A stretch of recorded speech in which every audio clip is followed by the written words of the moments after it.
Hello, welcome to Before the Weekend, my weekly update on things that matter and that I find relevant to share with you before the weekend. 3 topics. First, how is it possible that one cargo ship can impact the global economy? 2, where are all the global priorities we have? Where do we place water? And 3, what is it that employers should do to thank their employees during this year of COVID that we have had.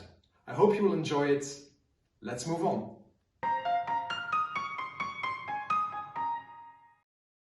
How can one cargo ship impact the world economy?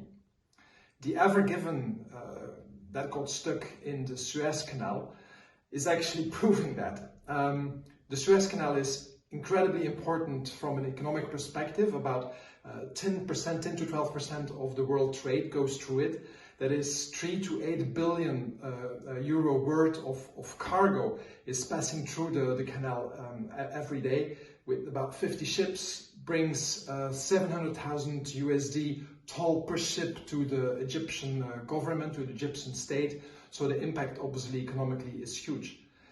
And at the same time, this one ship now got stuck.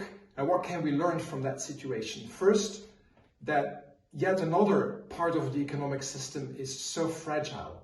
One ship can impact tremendously the global supply chain, the global production, the global supply of essential goods, food, but not only food, also oil and raw materials. 2, very important as well, is that the shipping industry has, from a cost perspective, originally, later on, and that is only recently from an ecological perspective, has been starting to build massive ships that are obviously so huge that if something goes wrong with any of these, the impact is very, very important. But the third and probably most important question to ask is, why do we have to source things coming from the other part of the world? Why do we not produce locally? Why do we not try to get things done closer to home, which would impact positively local production, local economy, local employment, and it would definitely have a huge impact, positive impact on less CO2 emissions, less on carbon emissions. So first topic to think about this weekend.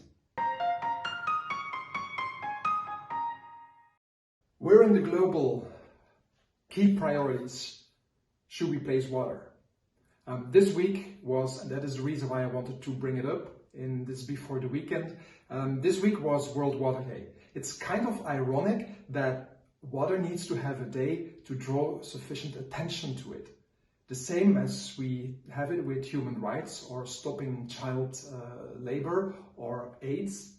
And yet, the question still is, what priority do we give to water, an essential source for all of us human beings? Does it come before or after protecting the health of citizens? Before or after social injustice? Before or after doing all kinds of things to stop world famine? And many other key priorities?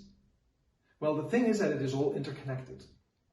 I learned that between 1980 and 2015, on average, every year, there is more people that die because of unclean water, and we're talking about 780,000, than through disasters, roughly 65,000 people, or conflict, about 75,000 people. So the impact of unclean water is simply huge. We see that more and more residue and more substances are getting into the water. The impact, by the way, of COVID is massive, of a lot of pollution going into the water. And we need to have more and more powerful water sanitation systems.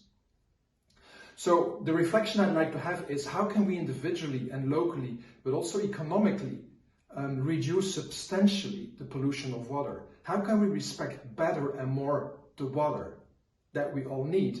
How can we give access to all the people on this planet to have clean and available water, ideally free?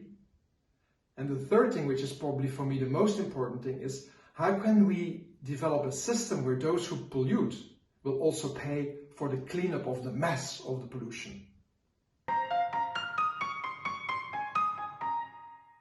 What should employers do to thank their people for their efforts during the pandemic year? For me, the question is not, should employers do something? The question is, what should employers do? Because many employees, many people have given a lot of themselves and had to work in very difficult situations. So the what that employers do to thank their people tells a lot about the relevance that employers have for their people. It tells a lot about the place in the value chain that people have, that employees have, that blue-collar workers have for these employers. So some employers, they will give, like Sofina, the Belgian holding did, amazing, they gave 40 days of extra holidays to their people.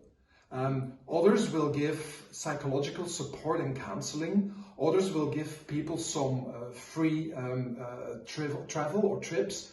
Others will give the appropriate protection, really. Some will send an email and some will do nothing. Now, this is not judgmental, but at the same time, I would like to draw the attention to what organizations do to thank their people. And I believe that it's important and essential that everybody in an organization, even if some enterprises really are going through tough times and have potentially also the risk of disappearing, but I think even there, with the people having given what they have given, I think it is important that organizations should think of the token of appreciation that they can give. And I do believe that it really tells something about whether we are having rather transactional relations with our people or whether we want to have sustainable relations with our people. And when we have transactional relations with our people, we'll just try to get the most out of them and give the least. Whereas where we have sustainable relations, where we have probably the logic, or where I would like to invite to have the logic of when we grow or when we develop, we will do that to help our people develop and grow. And that also comes with appreciating them. Then we will be starting to build sustainable relations. So the question here is more, how can we go from transactional relations to sustainable relations with the people in our organization? These were the 3 topics. I hope you have enjoyed this before the weekend, and I wish you a great weekend and hope to see you next week for a new edition.